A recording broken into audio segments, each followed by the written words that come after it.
Hello and welcome to Programming 2 Tutorial 3, Introduction to New Unity Input System.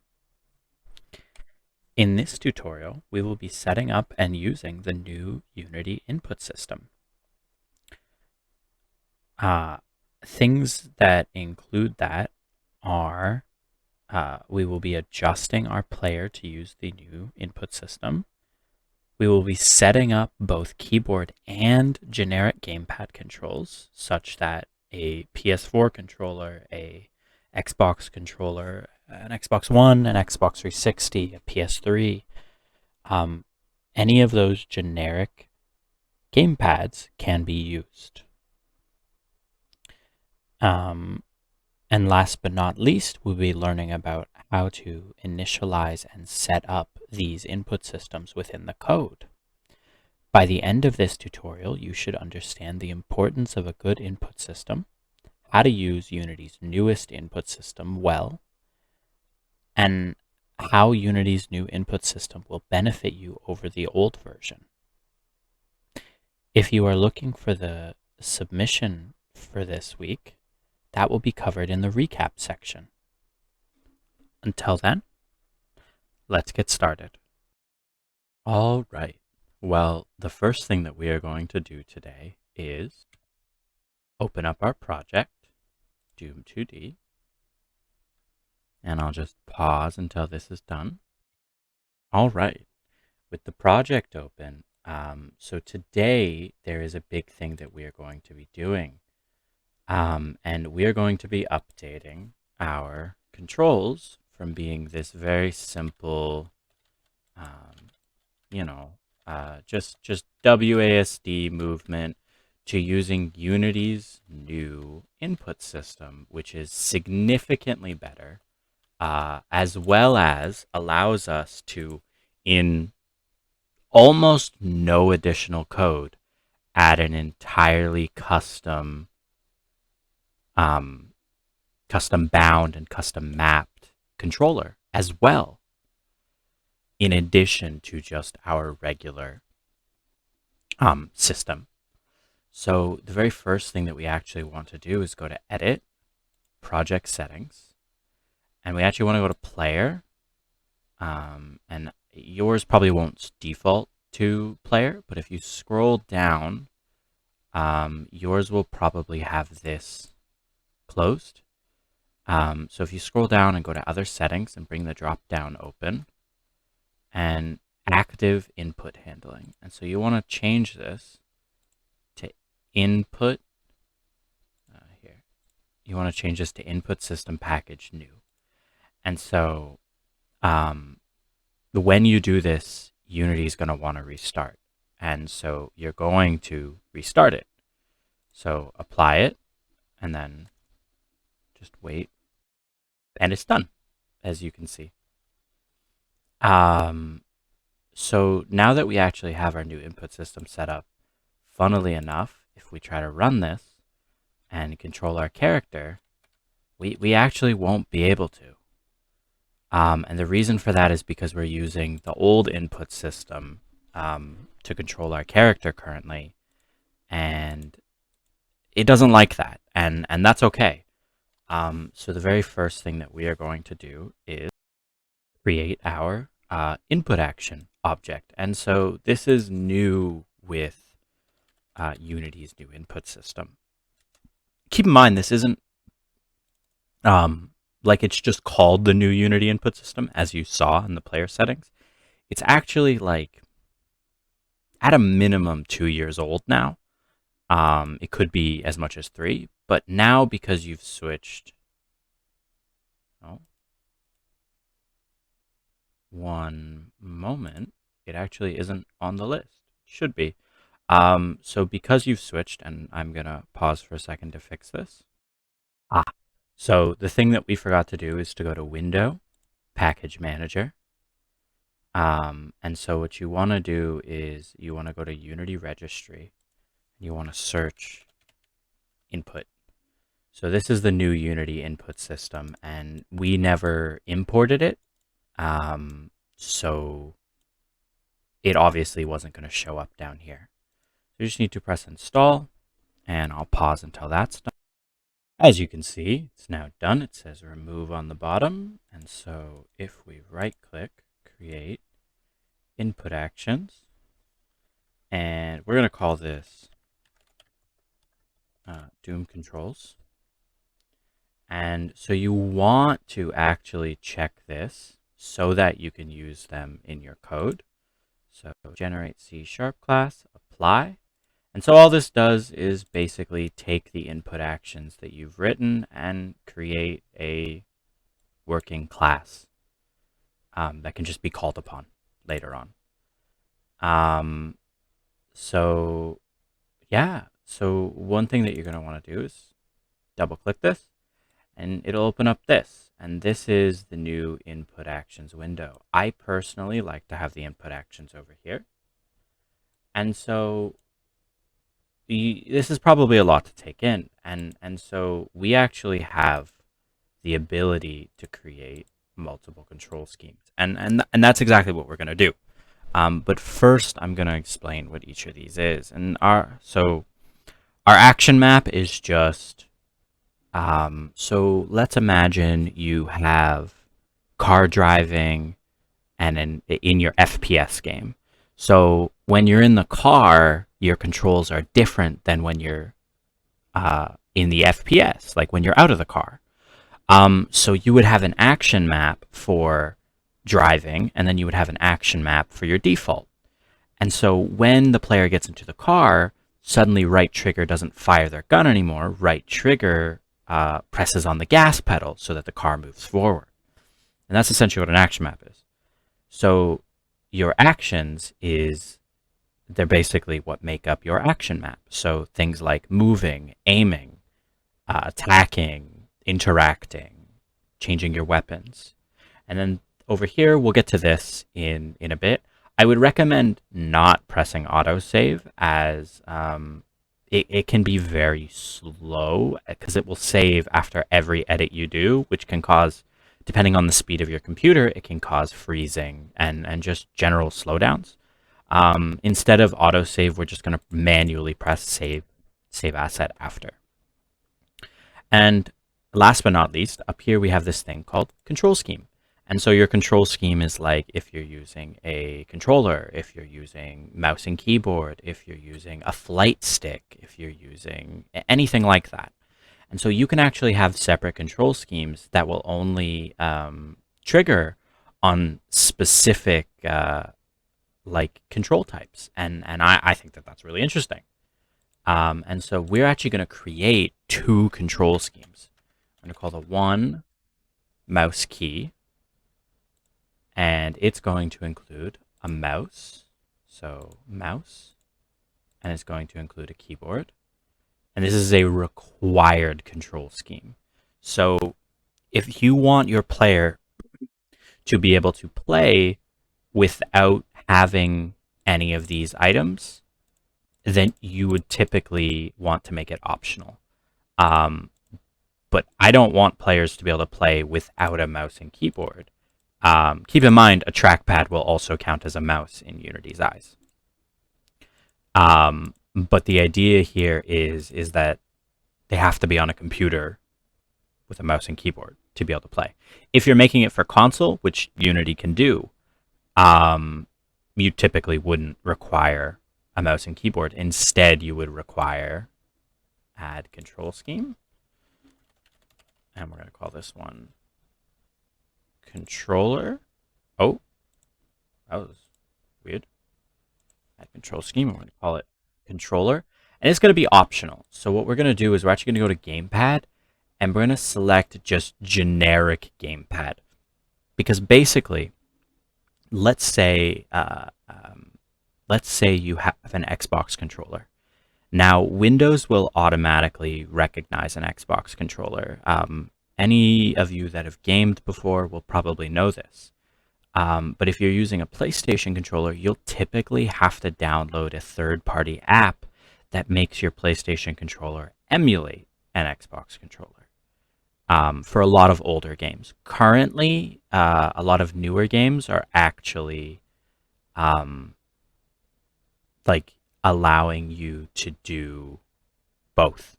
For the most part, they're supporting both what's known as D input and X input. So if you choose generic gamepad here instead of Android gamepad, PlayStation controller, Switch Pro controller, WebGL gamepad, Xbox controller, then it will recognize, let's say you plug in a PlayStation controller, it'll recognize that as a controller. You plug in an Xbox controller, it'll recognize that as a controller. And so I'm going to set this to optional because I don't want to require a gamepad. I don't have my controller plugged in currently, but I will closer to the end to show that our mapping works. But as of right now, I don't have a controller plugged in, and I want to be able to test our game. And if it's required, I won't be able to test our game.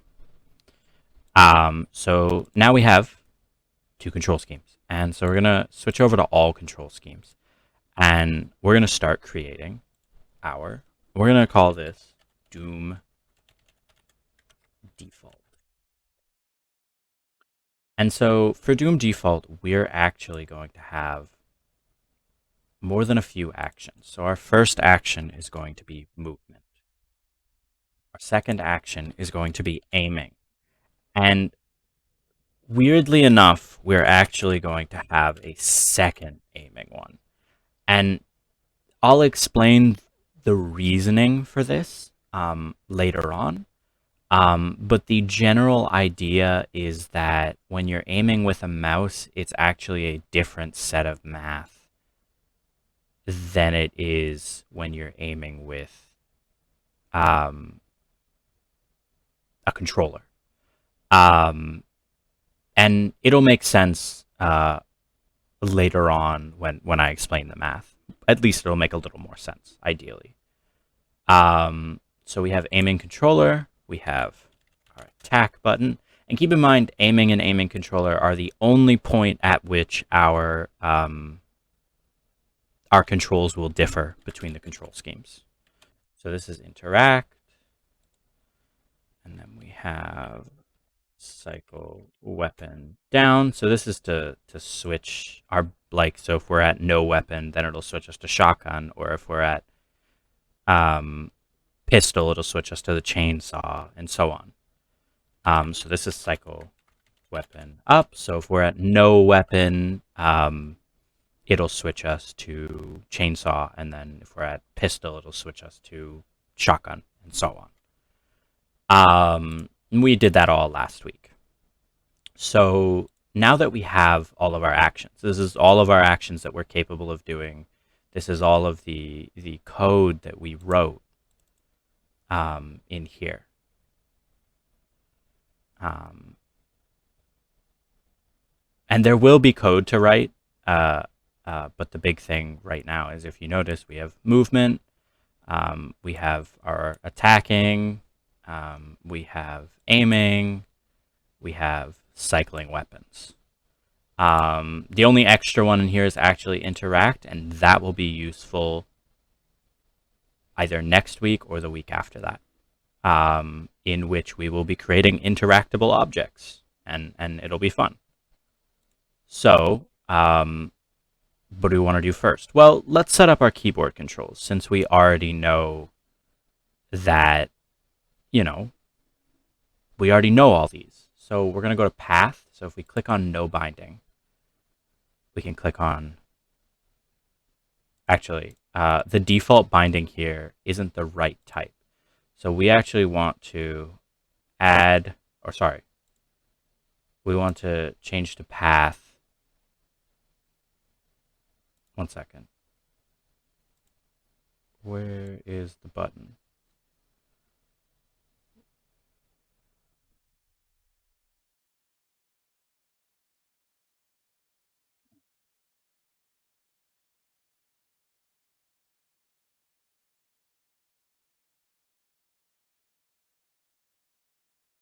One moment. Sorry. We forgot to click on the action itself and modify it. So we know what each action does. So on movement, it's not a button press. Movement is a value. And that value is not a button, it's a vector too. So it can go up, down, left, right. That's what I forgot to do. That's why it wasn't allowing us to create that. So this is what we wanted. Add up, down, left, right composite. So this is called a 2D vector composite. And so this allows us to emulate sort of like having multiple buttons be one thing. So in this case, this would be our left stick. So WASD is just a composite of multiple different keyboard buttons. And so we can just W keyboard, and then S keyboard. Left is A keyboard, and then D keyboard. And so that's our WASD values. And so we actually want to select all of these and check use in mouse key. Because if we don't, then they won't be properly used in the different values. And so that is our movement. This is actually going to be the only 2D composite that we do.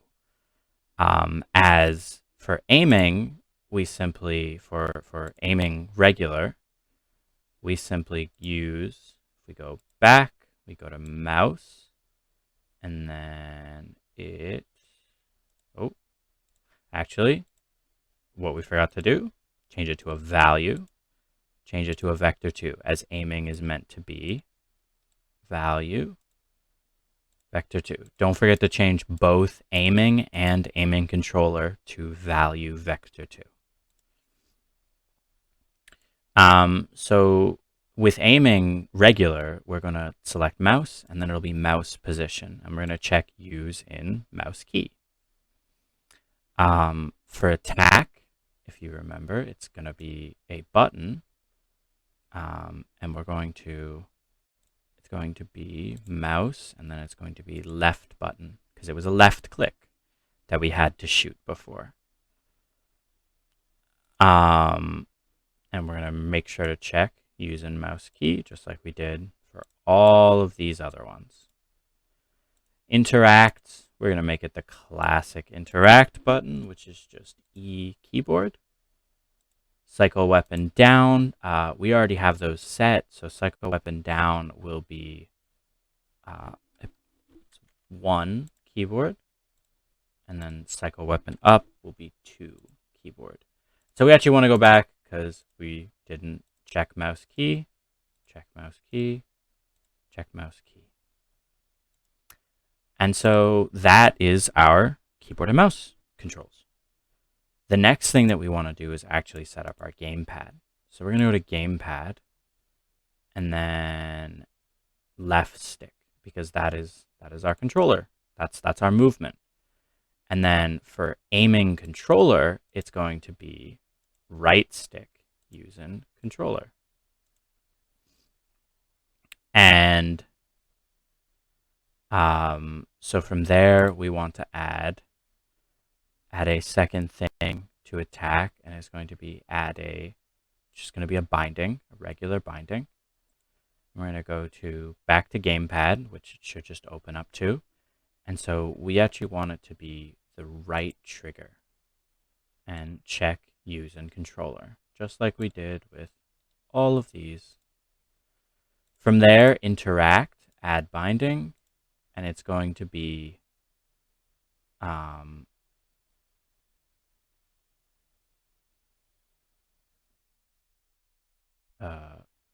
pardon,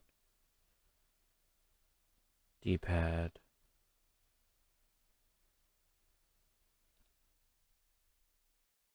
one second, it should be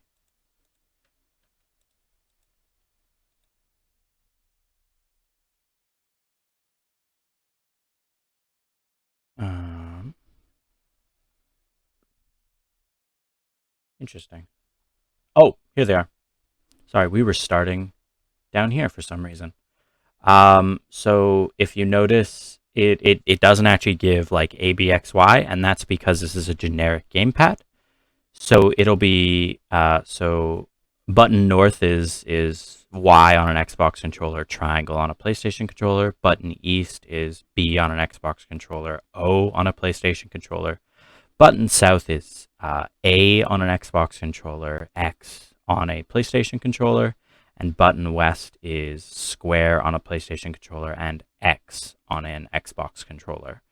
So typically you have X or square as the interact button.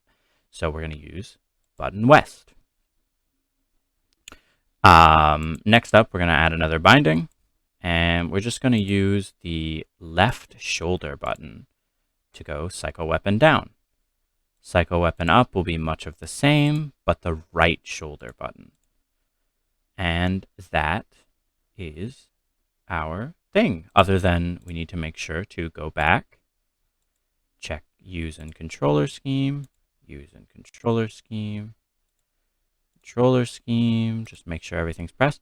And if you really want to check which ones are properly set up, so you've got left stick gamepad, right stick gamepad, right trigger, button west, left shoulder, things like that. And you can, you can then switch over to mouse key, check to make sure these are all set up, and they are. So back to all control schemes. And so if you remember, we didn't check autosave, so this asset actually hasn't been updated. So we are going to save asset. And that is it. Obviously, it's gonna, it's gonna do the loading as per usual. But with that, we're actually finished with our mouse keyboard. Yeah. So you'll notice actually if you come back here, this has actually gotten updated, and the code actually has been updated based on the changes that we made here, which is a good thing. That's exactly what we want. So from here, you'll notice that if we run the program, obviously we're still using the old input. That's not good. So we actually want to open up PlayerController, and we're going to go in and we are going to modify every single bit that we need to. So from here, the very first thing that we actually want to do is scroll up. And so input actions has this one very specific thing that you have to do at the beginning of every single time, like whenever you use input actions. You actually need to store the object as well as, well, create it. So the very first thing that we're going to do is create DC, and this is pretty normal. So as you notice, because we made that, because we checked that box, that made it so, we never created the Doom controls object. And so we're just going to create this right here. And so this will just be, typically you might want this to be just private, and then Doom controls DC. That's it. And so we also have this thing in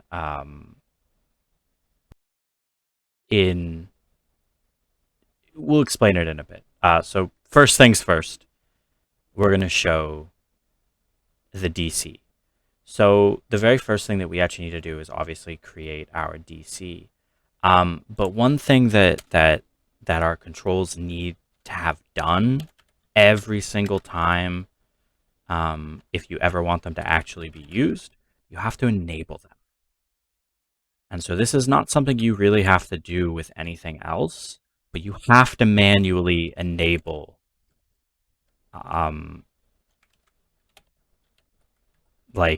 these controls, or else they won't properly work.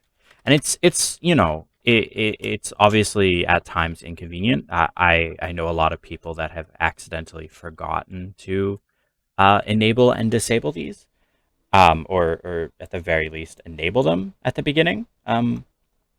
And so because they forgot to do that, uh, the controls just didn't work at all, which is very normal. From here, the next thing that we want to do is actually we're gonna init our input actions, and so this will be a new function, and it's gonna go right below our update function. And so init. So the thing about input actions, I'm going to call this, it's going to be private because there's no need for it to be accessed anywhere else. So private void input actions. Don't know why I put a semicolon. But so input actions are interesting in that they actually automatically do a callback when they're used. So instead of having to, in our update function, call all of these, we can actually, well, remove all of these. Like they're just not needed. Like all we need are these in our update function now. And this is actually here so that we can actually do a click and hold attack rather than having to like hit the button every single time we want to fire. We can just hold it. So we're gonna write basically callbacks, and that's the easiest way to explain them in a way that won't be overwhelming. So if movement performed, interaction completed, and value saved. So basically, this is if you move the left stick at all, we're going to read the value and use it.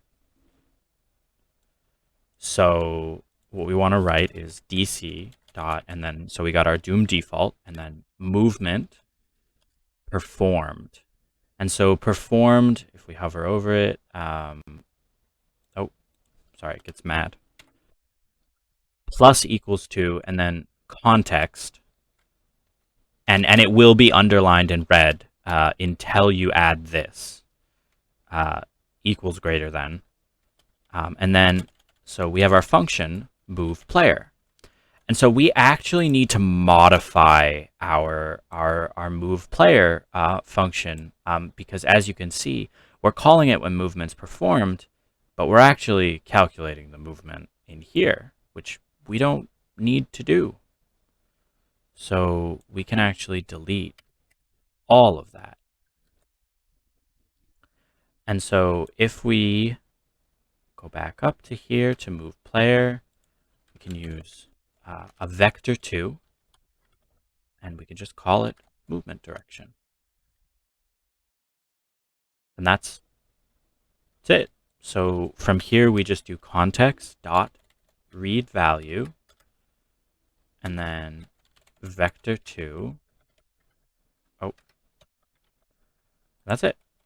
So now whenever we interact with the left stick or hit WASD, it'll actually send the vector value to this function and allow our player to move,